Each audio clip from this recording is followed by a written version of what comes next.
people, what's up? So today we are going to discuss since Friday है कि Tuesday, Wednesday और Thursday को क्या क्या हुआ, यानी कि today is 26th, 23rd, 24th और 25th को क्या क्या हुआ है, और हम ये डिस्कस करने वाले हैं on the basis of analysis of the Hindu newspaper. यही न्यूज़पेपर क्यों?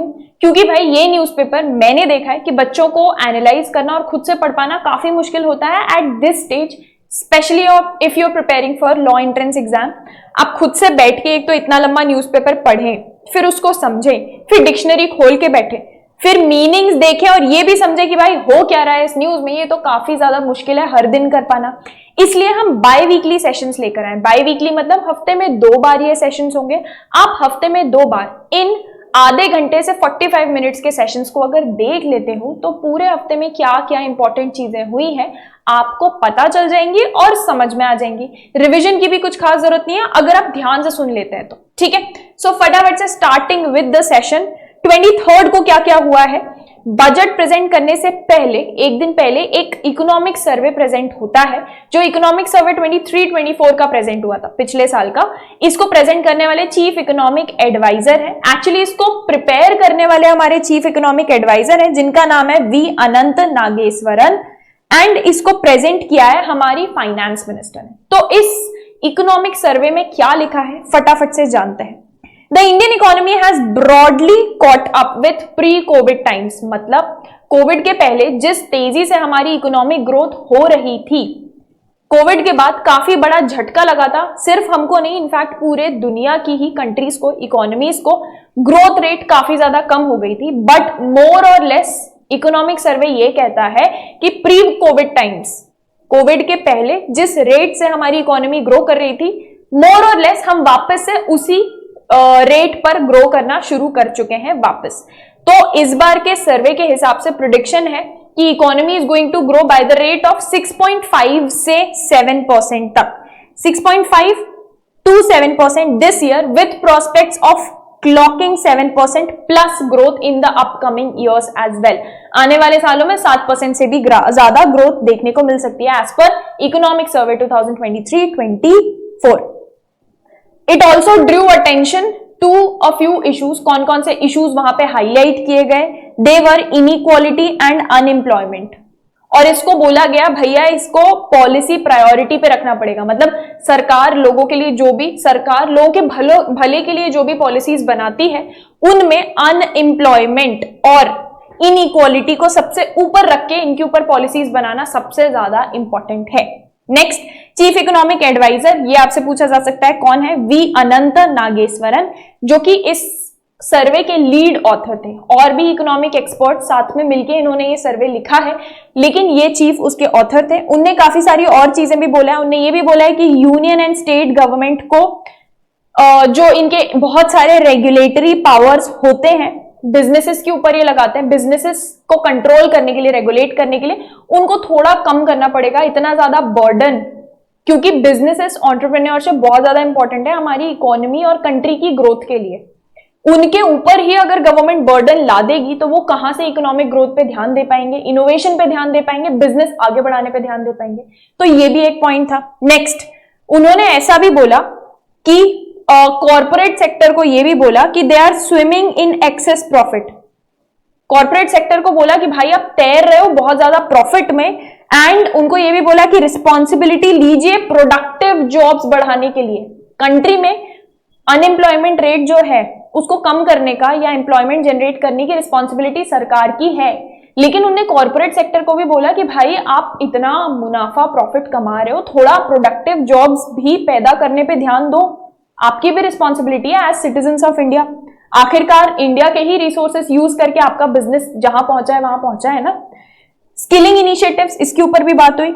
उन्होंने ये भी बोला कि भाई स्किलिंग इनिशिएटिव को वापस शुरू करना पड़ेगा। स्किलिंग इनिशिएटिव के अंडर जो भी आज की यूथ है, पॉपुलेशन, खासतौर पे यूथ पॉपुलेशन, उसके अलावा भी बहुत सारे लोग, इनको स्किल्स सिखाए जाते हैं, स्पेशल स्किल्स जिनसे वो एम्प्लॉयमेंट के केपेबल बनते हैं, ठीक है। तो राइट एटीट्यूड एंड स्किल्स उनको सिखाना बहुत ज्यादा इंपॉर्टेंट है कि जैसे मान लो अगर किसी को मैन्युफैक्चरिंग इंडस्ट्री में एम्प्लॉय करवाना है तो उस मैन्युफैक्चरिंग इंडस्ट्री में क्या स्किल्स आपको आनी चाहिए वो सिखाते हैं अंडर स्किलिंग इनिशिएटिव। तो सर्वे में ये भी बात की गई कि इनको वापस स्किलिंग इनिशिएटिव्स को लाना बहुत ज्यादा जरूरी है। नेक्स्ट, कॉर्पोरेट बेनिफिट करता है हायर डिमांड से। ये थोड़ा बारीक सी बात है, ध्यान से सुनना। कोई भी कॉर्पोरेट कंपनी बेनिफिट कब करती है? जब मार्केट में डिमांड ज्यादा होती है। जो भी वो प्रोडक्ट बेचते हैं, गुड सर्विसेज बेचते हैं, उसकी डिमांड बढ़ेगी, तभी तो जाके उनका फायदा होगा ना, तभी जाके वो प्रॉफिट कमा पाएंगे। अब ये डिमांड कैसे बढ़ती है? डिमांड बढ़ती है it is generated by employment and income growth. भाई मान लो कंट्री के लोगों पे अगर पैसा ही नहीं है उनके पास, तो उनको चाहिए भी होगा तो भी डिमांड जनरेट नहीं कर पाएंगे। इकोनॉमिक्स में डिमांड 3 चीजों को मिलकर जनरेट होती है: डिजायर, विलिंगनेस टू पे, एबिलिटी टू पे। आपका कुछ खरीदने का इच्छा है, आपका विलिंग हो आप उसके लिए पे करने के लिए, और आपकी एबिलिटी है पे कर पाओ, तभी जाके डिमांड जनरेट होती है। तो डिजायर है, विलिंगनेस है, लेकिन एबिलिटी टू पे नहीं, आप पे ही नहीं कर सकते क्योंकि अनएम्प्लॉयड हो या कम कमाते हो, तो कहां से डिमांड क्रिएट होगी? तो डिमांड क्रिएट होती है एम्प्लॉयमेंट से एंड इनकम ग्रोथ से। और फाइनेंशियल सेक्टर जो होता है पूरी कंट्री का हमारा, उसको फायदा पहुंचता है इन्वेस्टमेंट पर्पसेस के लिए, कि जो घरों में, हाउस होल्ड में जो भी सेविंग्स हैं, हमारे आपके जैसे लोग जो अपन सेविंग्स करते हैं ना, वो अपन इन्वेस्ट करते हैं। चाहे आप स्टॉक मार्केट में करो, रियल एस्टेट में, किसी भी तरीके से आप इन्वेस्ट करो, तो वो आगे जाके मार्केट में फ्लो बढ़ता है ना मनी का, तो फाइनेंशियल जो इकोसिस्टम है उसको उससे फायदा मिलता है। अब हम इनकम ही नहीं कमाएंगे या हम एम्प्लॉयड ही नहीं होंगे अच्छे से, जिससे हम इनकम कमा पा रहे हैं अच्छी खासी और सेविंग्स भी कर पा रहे हैं, तो पूरा फाइनेंशियल इकोसिस्टम को नुकसान पहुंचता है। ठीक है, ये पूरी बात रिपोर्ट में समझाएगी। Next, for India's working age population to be gainfully employed they need skill and good health. ये भी बोला गया कि इंडिया की जो वर्किंग एज पॉपुलेशन है, जो काम करने की उम्र होती है ना, 18-20 से ऊपर से लेकर मोटा मोटी 50-55 साल की पॉपुलेशन, इनको जरूरी है कि ताकि ये काम कर पाए, they should be gainfully employed. ऐसी जगह एम्प्लॉयड होने चाहिए जहां ग्रोथ हो, तरक्की का स्कोप हो, और need skills and good health बहुत जरूरी है, तभी आप काम कर पाओगे। इसके लिए उन्होंने क्या बोला कि social media, screen time, sedentary habits, laid back habits, growth का मोटिवेशन नहीं, माइंडसेट नहीं, ये sedentary habits, unhealthy food are a lethal mix, ये जानलेवा है किसी भी वर्किंग एज यूथ के लिए जिसको एम्प्लॉयमेंट की आशा है। ये सब लीथल मिक्स है, मतलब ये बहुत ज्यादा आपकी ग्रोथ को अंडरमाइन करता है। ठीक है, इसके बारे में बात की गई, ये एग्जैक्ट उनके वर्ड्स थे चीफ इकोनॉमिक एडवाइजर के इस इकोनॉमिक सर्वे में। अच्छा, नेक्स्ट इंपॉर्टेंट बात उन्होंने ये बोली कि हमको डिफरेंट तरीके के अप्रोच की जरूरत है। उन्होंने बोला इतना जितना हम अभी तक ग्रो कर पाए हैं, अगर हम 2047, मोदी जी का विजन है 2047 तक इंडिया को डेवलप्ड कंट्री बनाना है, अगर वो हमको अचीव करना है तो अभी तक जो हम करते आए हैं ना, सेम अप्रोच हम फॉलो नहीं कर सकते। We need to take a different approach. ठीक है, this is exactly what he is saying. What has got us here will not get us to where we want to be. ठीक है, उन्होंने आगे ये भी बोला, per capita income GDP has risen 7 times, 1990 से 7 गुना ज्यादा बढ़ चुकी है, और अभी $2,500 है per capita income. Per capita मतलब एवरेज इंसान एक कंट्री में कितना कमाता है। But this journey to raise it to $10,000, अगर हमको डेवलप्ड कंट्री बनना है तो हमारी पर कैपिटा इनकम $10,000 टच करनी चाहिए। यहां पहुंचने के लिए जो अप्रोच हमने अभी तक यूज की वो नहीं चलेगी, we'll need a different approach. और उसके लिए उन्होंने बोला है, open minds are a good part to start, our knowledge and attitudes have to continue to evolve. जो हमारा नॉलेज है, एटीट्यूड है, उसको ये नहीं होगा कि भैया अब जितना नॉलेज मिल गया उसी के बेसिस पे ग्रोथ करना है। हमको ओपन माइंड रखना पड़ेगा और कंटिन्यूअसली इवॉल्व करने वाला माइंडसेट रखना पड़ेगा, तभी जाके कहीं हम 2047 तक we can imagine that India will be a developed country. ठीक है, यहाँ पे कुछ ग्राफ्स में आपको समझ में आ रहा होगा। फाइनेंशियल ईयर 2022 और 24 का कंपैरिजन यहाँ पे दिया गया है और एस्टिमेट्स दिए गए हैं कि real GDP it grew by 8.2% in financial year 2024, posting growth in excess of 7% for a third year. Informal sector integration, expansion of female LFP are in focus to address inequality. ठीक है,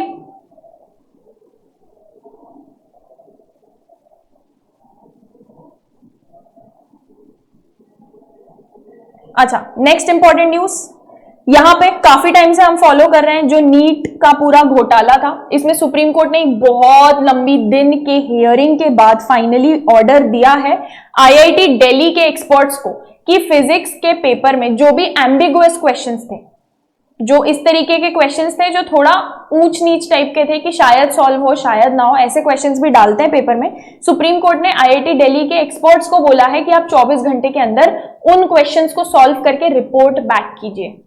ठीक है, ये क्यों किया गया है, ये ऑर्डर क्यों दिया गया है? It came at the end of a long day of hearing petition seeking and re examination बहुत सारे पिटिशंस बच्चों ने फाइल किए कि भाई री एग्जाम किया जाए नीट का, इसी के ऊपर हियरिंग्स चल रही है सुप्रीम कोर्ट की। उसके एंड में, हियरिंग के एंड में उन्होंने आईआईटी दिल्ली के फिजिक्स के प्रोफेसर को बोला है कि इरेगुलरिटीज पकड़ने के लिए क्वेश्चन पेपर में आप सॉल्व करके लाइए, क्योंकि इतने सारे बच्चों ने 44 कैंडिडेट्स ने जो perfect score 720 out of 720 score लाए हैं, वाज इट इवन पॉसिबल और नॉट? तो अगर आईआईटी दिल्ली के प्रोफेसर अगर क्वेश्चन सॉल्व नहीं कर पा रहे हैं तो थोड़ा शक तो क्रिएट होगा ना कि अगर वो प्रोफेसर सॉल्व नहीं कर पा रहे with in a given time तो बच्चे ने कैसे कर लिया? 720 आउट ऑफ 720 स्कोर करना पॉसिबल था भी कि नहीं, ये चेक करना चाह रही है सुप्रीम कोर्ट, इसलिए ये ऑर्डर दिया है। ओके, अच्छा नेक्स्ट इंपॉर्टेंट छोटा सा क्वेश्चन है, छोटा सा टॉपिक है। एक तो गोदावरी नदी आंध्र प्रदेश में बहुत बड़ी लेवल पे बाढ़ लेकर आई है, अक्सर ये होता है लेकिन इस बार बारिश थोड़ी ज्यादा हो गई है। यहां पर 960 ट्राइबल ग्रुप्स, ट्राइबल्स जो वहां पे रहते हैं उनको इवैक्यूएट कराया गया है। Integrated tribal development agency ITDA बोलते हैं हम इनको, चिंतूर की जो है, इसके प्रोजेक्ट ऑफिसर काबूरी चैतन्य ने बोला है 960 people tribals have been evacuated. जो भी ऐसी जगहें हैं बाढ़ ग्रसित, जो मतलब बाढ़ में पानी में बह जाने वाली थी, डेंजरस जगह थी, वहां से उनको इवैक्यूएट कराया गया है। More than 170 villages have been affected by this Godavari नदी में जो फ्लड आया है। ठीक है, अच्छा कुछ दिन पहले कर्नाटका में एक इशू हुआ था जिसमें एक आदमी मॉल में धोती पहन के गया था और उसको मॉल में एंट्री रोक दी गई थी, उसको अलाउ नहीं किया था to enter into the mall. तो यहां पर कर्नाटका गवर्नमेंट ने बोला है कि they will come out with a set of guidelines जो मॉल्स और कमर्शियल एस्टैब्लिशमेंट को रोकेगा from denying entry to persons wearing traditional attire as dhoti. वो गाइडलाइंस निकालेंगे जिससे मॉल्स और कमर्शियल प्लेसेस, बड़े बड़े रेस्टोरेंट, ये सारी जगहों को रोका जाएगा कि आप ये नहीं कर सकते, सिर्फ क्योंकि कोई आदमी धोती पहन के आया तो आप एंट्री डिनाई नहीं कर सकते। और साउथ का जो हमारी स्टेट्स हैं वहां पे तो ये भाई उनका कल्चरल अपैरल है ना, तो वो तो वहां तो कितने सारे लोग पहनते हैं, तो आप ये किस तरीके का इलिटिस्ट बिहेवियर है कि आपने मॉल में घुसने से रोक दिया। तो इसके लिए सेट गाइडलाइंस कर्नाटका गवर्नमेंट निकालने वाली है। ओके, अच्छा coming on to the next paper, यहां पे क्या क्या इंपॉर्टेंट चीजें हुई हैं। सबसे पहले एंड मोस्ट इंपॉर्टेंट तो भाई बजट प्रेजेंट हुआ था, इसके बारे में बात किया गया। 23rd को प्रेजेंट हुआ था, 24th के पेपर में हम देखते हैं स्मॉल सर्विंग्स मेनी प्लेट्स। इसका मतलब क्या हुआ? अपना कार्यकाल का 7th बजट प्रेजेंट करते हुए निर्मला सीतारमण जो फाइनेंस मिनिस्टर है हमारी, वो मोरारजी देसाई के नंबर पे आ चुकी हैं। मोरारजी देसाई ऐसे फाइनेंस मिनिस्टर थे जिन्होंने आज तक के highest number of budgets present किए थे। निर्मला सीतारमण अब ऑलमोस्ट उनके ही सेम लेवल पर आ चुकी हैं। एक और बार बजट प्रेजेंट करके she will become the finance minister of India who has presented budget for the highest number of times. ठीक है, अच्छा बजट की अगर हम बात करें, it is aimed at fixing बोझ, क्योंकि इस बार आप अगर देखें एनडीए और बीजेपी को जितना एक्सपेक्टेड थे उतने सीट्स नहीं जीती है, तो उनको भी काफी बड़ा धक्का लगा है। भले ही सरकार उनकी बनी लेकिन इतने कम नंबर ऑफ सीट्स के साथ कि उनको काफी बड़ा शॉक लगा है, धक्का लगा है। तो फाइनली जिन इश्यूज के ऊपर लोगों के कंसर्न्स हैं उनको एड्रेस किया जा रहा है इन दिस बजट, जैसे कि unemployed youth, small businesses, middle class and in तरीके की चीजों पे, खास तौर पे अनएम्प्लॉयमेंट, इन सब को मद्देनजर रखते हुए बजट इस बार का प्रेजेंट किया गया है। ठीक है, and this budget sought to strengthen the ruling NDA coalition bonds with support of multiple investments projects in Bihar and Andhra Pradesh. हम आगे जाके पढ़ेंगे बिहार आंध्र प्रदेश में क्या इन्वेस्टमेंट्स किए जा रहे हैं इन दिस बजट। अच्छा, निर्मला ताई ने क्या क्या बोला है? She is bound to spend 2 lakh crore over 5 years, 5 साल के अंदर, ऑन 5 ऐसी स्कीम्स जिनको उन्होंने बोला है these are the prime minister package. इनका एम क्या है कि जॉब्स बढ़ाने हैं और स्किल्स सिखाना है। 4.1 करोड़ यूथ हैं, उनको स्किल सिखाने का पॉइंट क्या है? आपको स्किल्स आएंगे तो आप ऑटोमेटिकली जॉब करने लायक या एम्प्लॉयबल बन जाते हो, ठीक है? तो you will get job automatically. तो इन दोनों चीजों पे प्राइमरी फोकस था। ये जो इतना बड़ा शिफ्ट है इस बार के बजट में, काफी सारी चीजें बहुत अलग की गई हैं पिछले बार से। ऐसा सिमिलर शिफ्ट देखा गया था जब लास्ट टाइम 2016-17 के टाइम पे बजट प्रेजेंट किया था अरुण जेटली जी ने। उनका बजट और इस बार का बजट काफी सिमिलर ग्राउंड्स पर है। अच्छा, इसके अलावा from the previous governments preferred reliance on letting multiplier and trickle down effect, कि भाई ऊपर से मान लो इन्वेस्टमेंट पैसा जो भी है वो ट्रिकल डाउन हो के नीचे जिसके पास होना होता था, पहुंचना होता था, उनके पास पहुंचता था। ये पहले के अप्रोचेस रहे हैं। इस बार कंप्लीटली डिफरेंट अप्रोच लिया है और डायरेक्ट हैंडआउट्स किए हैं टू जो भी ये under privileged sections of the society है, चाहे आप अनएम्प्लॉयड यूथ ले लो या फार्मर्स ले लो, इनको डायरेक्ट हैंडआउट, डायरेक्ट पैसा इनको दिया जा रहा है। पहले हमेशा ट्रिकल डाउन इफेक्ट होता था, ठीक है? तो ये डायरेक्ट अप्रोच पहली बार ली गई है और बहुत टाइम बाद ली गई है। A similar lane change was observed जब लास्ट, जैसे कि मैंने बोला, अरुण जेटली जी ने बजट प्रेजेंट किया था इन हिज थर्ड बजट 2016-17। उस टाइम पे भी उनको अपनी सरकार, जो नजरिया था कि सिटीजन्स उनकी सरकार को बोलती थी कि भैया सूट बूट सरकार है, ये तो सूट बूट पहन के आ गए एंड हमारा भला तो नहीं कर पाएंगे, ये इमेज उनको चेंज करनी थी। तो उन्होंने एकदम लेन और डायरेक्शन चेंज करते हुए डिफरेंट तरीके का बजट प्रेजेंट किया था।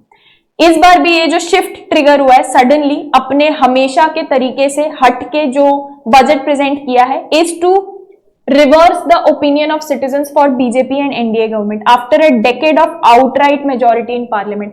10 साल से पूरी मेजॉरिटी के बाद इस इलेक्शन में काफी बड़ा धक्का लगा है जब पूरी फुल मेजॉरिटी या आउटराइट मेजॉरिटी नहीं मिली बीजेपी को। तो उनको धक्का ऑब्वियसली लगेगा कि दिस शोज क्या पता नेक्स्ट इलेक्शन में इतना पॉजिटिव रिजल्ट ना रहे, ठीक है?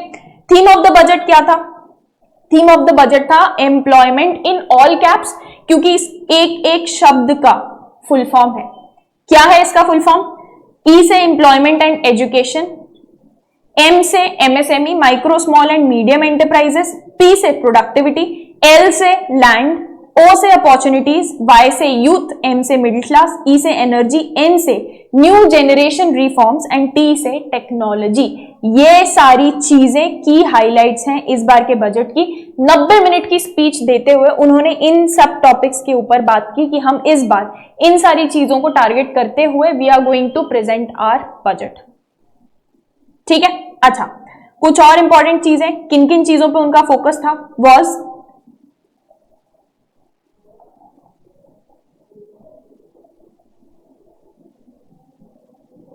अच्छा, अरुण जेटली जी के बारे में यहां बोला जा रहा है, while he had released a plan to transform India based on action points around 9 pillars, Ms. Sitaraman on Tuesday laid out 9 priorities for generating ample opportunities, employment opportunities, ठीक है? 5 उनमें से प्लान कुछ हाइलाइट्स हैं। सबसे पहले फार्मर्स को focus करते हुए the promise to double farmers incomes 5 साल में, जो किसान अभी कमाते हैं उसको डबल करेंगे अगले आने वाले 5 सालों में। फर्स्ट प्रायोरिटी है भैया प्रोडक्टिविटी बढ़ाएंगे और रेजिलियंस इन एग्रीकल्चर बढ़ाएंगे, ठीक है? सेकंड नंबर पे इंफ्रास्ट्रक्चर की भी बात की, and in the next generation reforms also figure in the priorities which the minister promise more details about later, कि बाद में दिए जाएंगे, बट इंफ्रास्ट्रक्चर के ऊपर भी हमारा ध्यान है, ठीक है? इसमें क्या करने वाले हैं? With focus on fixing factors of production including land, labour, capital and entrepreneurship. इन चारों जो फैक्टर्स ऑफ प्रोडक्शन मेन चीज होते हैं इंफ्रास्ट्रक्चर डेवलपमेंट में, सबसे ऊपर यही आते हैं, इनको फिक्स करते हुए, ठीक है? नेक्स्ट उन्होंने ये भी बोला कि इनडायरेक्ट सपोर्ट हम प्राइवेट इन्वेस्टमेंट्स के थ्रू देने वाले हैं, to private investments by accelerating fiscal consolidation process armed with 2.1 lakh crore surprise dividend from central bank.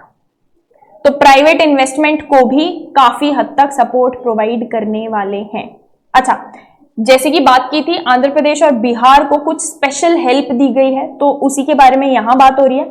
Andhra Pradesh का हाल ही में, जिनको पता नहीं है, आंध्र प्रदेश रीऑर्गेनाइजेशन एक्ट आया था, 2014 की बात है ये। तो 2014 में ये लिखा था, जब तेलंगाना और आंध्र प्रदेश का बाइफरकेशन हुआ था, हिस्सा हुआ था, तो उसमें ये लिखा था कि भाई 10 साल तक के लिए कॉमन कैपिटल रहेगा, लेकिन 10 साल के बाद आंध्र प्रदेश अपना खुद का एक कैपिटल बनाएगा, हैदराबाद तेलंगाना का अकेले कैपिटल बन जाएगा। तो 10 साल अब लैप्स हो चुके हैं एंड फाइनली आंध्र प्रदेश ने चूज किया है अमरावती को एज देयर कैपिटल। ठीक है, तो इस अमरावती के ही डेवलपमेंट के लिए 15,000 करोड़ रुपए सरकार ने दिए हैं, in this union budget allocate किए हैं फॉर आंध्र प्रदेश। उसी के साथ साथ पूलावरम इरिगेशन प्रोजेक्ट के लिए भी ये 15,000 करोड़ दिए गए। ठीक है, यहां पे हमारी फाइनेंस मिनिस्टर ने बोला है कि government has made concerted effort to fulfil commitment which were made in Andhra Pradesh reorganisation act. जो भी हमने प्रोमिसेस किए थे उनको पूरा करने की पूरी कोशिश की गई है।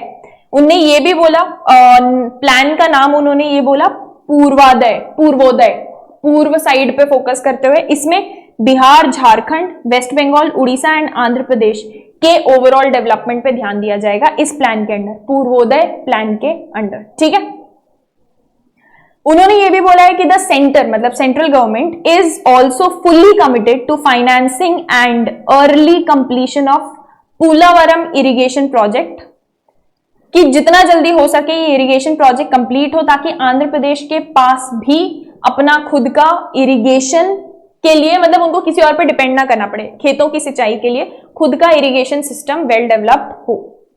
ओके, अच्छा, ये फटाफट से देख लेते हैं इनकम टैक्स स्लैब्स के साथ क्या किया है बजट में।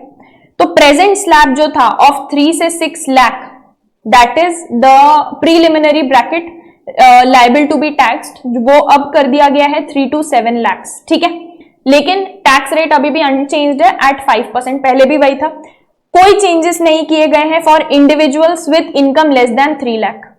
ठीक है, 12 से 15 लाख स्लैब को and for income exceeding 15 lakh, इन सब में भी चेंजेस जो किए गए हैं, उसमें भी कोई चेंजेस नहीं किए गए हैं। मोस्टली जो ये 3 to 6 लाख वाला स्लैब था, इसको 3 to 7 लाख वाला कर दिया है। ठीक है, the finance minister said that because of changes salaried employees now stand to save up to 17,500 in income taxes. The standard deduction for salaried employees enrolled under the new tax, अभी जो नया tax regime आया है उसके under जो भी salaried employees उसके under registered है, उनके लिए स्टैंडर्ड डिडक्शन जो होता था वो पहले 75,000 था, सॉरी पहले 50,000 था, अब इंक्रीज होकर 75,000 हो चुका है। ठीक है, उन्होंने ये भी बोला है कि deduction on family pension for pensioners वो पहले 15,000 होती थी, अब 25,000 होगा। ओके, अच्छा, उन्होंने ये भी बताया कि जो टोटल टैक्स पेयर्स हैं उसमें से 2/3 2/3 ने ऑलरेडी नई रिजीम में शिफ्ट कर लिया है। ओके, अच्छा, coming on to the next important news, again budget से ही रिलेटेड है। ऑपोजिशन का क्या कहना है इसमें ये देख लेते हैं। In both houses of parliament opposition ने जिस दिन बजट प्रेजेंट हुआ उसी दिन गवर्नमेंट को अटैक करते हुए ये बोला कि ये डिस्क्रिमिनेटरी बजट है, भेदभाव करने वाला बजट है, और इसमें उन स्टेट्स को इंक्लूड नहीं किया गया है जिनको एनडीए या नेशनल डेमोक्रेटिक अलायंस रूल नहीं करती, उनको प्रायोरिटाइज नहीं किया गया है। ठीक है, union finance minister Nirmala Sitharaman issued a strong rebuttal to this, इसको अपोज करते हुए उन्होंने ये बोला है कि opposition was deliberately maligning the government, की फालतू का झूठा इल्जाम ये लगा रहे हैं और गलत इंप्रेशन सबके सामने प्रेजेंट कर रहे हैं। राज्यसभा के सामने बहुत शार्प एक्सचेंज ऑफ वर्ड्स हुआ, कहा सुनी हुई। ऑपोजिशन ने ये बोला कि फाइनली पूरा कहा सुनी होने के बाद दे ऑल वॉकड आउट। ठीक है, दे स्टेज्ड अ वॉकआउट, अपना स्ट्रॉन्ग डिसएग्रीमेंट प्रेजेंट करने के लिए कई बार ये वॉकआउट्स होते रहते हैं। Congress president and leader of opposition in the Rajya Sabha Mallikarjun खड़गे said that only 2 states had benefited in the union budget, जो हम पढ़े थे बिहार एंड आंध्र प्रदेश, ठीक है। He said it was a budget aimed solely at safeguarding the BJP led NDA government। वो बोले कि बजट सिर्फ इसलिए था कि बीजेपी लेड एनडीए गवर्नमेंट को सुरक्षा प्रोवाइड हो सके, बस, ठीक है। उन्होंने बोला मैं इन सब की निंदा करता हूं, I condemn all this, opposition party rule states have been neglected. जहां ऑपोजिशन पार्टी रूल कर रही है वो सारे स्टेट्स को निग्लेक्ट किया गया है। इस पे अगेन उन्होंने, निर्मला सीतारमन ने रिएक्ट करते हुए एक्यूजेशन पे ये बोला कि all the states could not be named in the budget. सारे स्टेट्स को हम बजट में नेम नहीं कर पाए, and the Congress which has been in power for long should know better than to make such an allegation, ठीक है। Final details about scheme wise allocation, मतलब बजट जब प्रेजेंट करते हैं 90 मिनट की स्पीच में हर चीज नहीं बोल सकते, तो बहुत सारे और स्टेट्स के लिए भी हमने डाली हुई ये चीजें, लेकिन हम बोल नहीं पाए। और कांग्रेस गवर्नमेंट जो इतने बार रूल कर चुकी है, आपको पता होना चाहिए कि बहुत सारे छोटे छोटे स्कीम्स रिलेटेड चीजें हैं जो हम सामने बोल नहीं पाए, but there the states are included, ठीक है। तो इसी चीज के ऊपर काफी हद तक कहा सुनी हुई। Next, as cloud lingers over NEET, UPSC ने बोला है कि भैया हम इंप्लीमेंट कर लेंगे बायोमेट्रिक सिस्टम ऑथेंटिकेशन, ठीक है, फालतू का चाहिए ही नहीं। यूपीएससी दोबारा कंडक्ट कराना पड़ गया तब तो बहुत दिक्कत हो जाएगी, कितने सारे बच्चे देते हैं। तो UPSC, union public service commission, is all set to revamp its examination system through technological solution, जैसे Aadhaar based fingerprint authentication, facial recognition, ये सब करके कि चीटिंग की गुंजाइश ही खत्म। Decision comes amid allegations of cheating in NTA, ये जो एनटीए ने कंडक्ट किया था नीट, उसमें बहुत ज्यादा जो अपन ऑलमोस्ट हर सेशन में सुनते ही हैं इसके बारे में। यूपीएससी ने फ्लोट किया है एक टेंडर 20 जून को, seeking bids from public sector undertakings to revamp the examination process. जो पूरी एग्जामिनेशन प्रोसेस होती है उसको रिवैम्प करना है, आज के टेक्नोलॉजी के हिसाब से चेंज करना है। Move also coincided with the controversy over, बहुत बड़ी कंट्रोवर्सी आई है आईएएस ऑफिसर पूजा खेडकर। ऐसे बोला जा रहा है कि इन्होंने फेक ओबीसी सर्टिफिकेट के साथ साथ फेक पीडब्ल्यूडी सर्टिफिकेट भी प्रेजेंट किया, और वो प्रेजेंट करके she has secured an admission in UPSC, she has become an IAS. तो यूपीएससी को लोग कंसिडर करते हैं, बहुत सारे ऐसे लोग जिनका अच्छे बैकग्राउंड से बिलोंग नहीं करते, फाइनेंशियली वेल ऑफ नहीं होते, उनके लिए यूपीएससी एक उम्मीद की किरण है, इतना भरोसा करते हैं, उनको लगता है हमारा जिंदगी सुधार देगा। उसमें जब ऐसे आईएएस पूजा खेडकर जैसे केसेस होते हैं ना, तो it's very disheartening for people, खास तौर पे लोअर स्ट्राटा के लोग। उनको ऐसा लगता है हम कितनी भी मेहनत कर ले, लेकिन लोग चीटिंग करके हमारी सीट चुरा सकते हैं, एक एक सीट का इंपॉर्टेंस होता है। तो इसको भी यूपीएससी को वापस से लोगों का भरोसा जीतकर, वापस से लोगों का भरोसा इस्टेब्लिश करना है इन द सिस्टम स्पेशली। तो ये दोनों ही रीजन है, एक तो नीट का जो पूरा कंट्रोवर्सी चल रहा है, और दूसरा पूजा खेडकर वाला जो पूरा सीन चल रहा है, केस चल रहा है। इन दोनों ने ही इन जनरल हमारे देश के एग्जामिनेशन सिस्टम पर बहुत बड़ा सवाल खड़ा कर दिया है, ठीक है।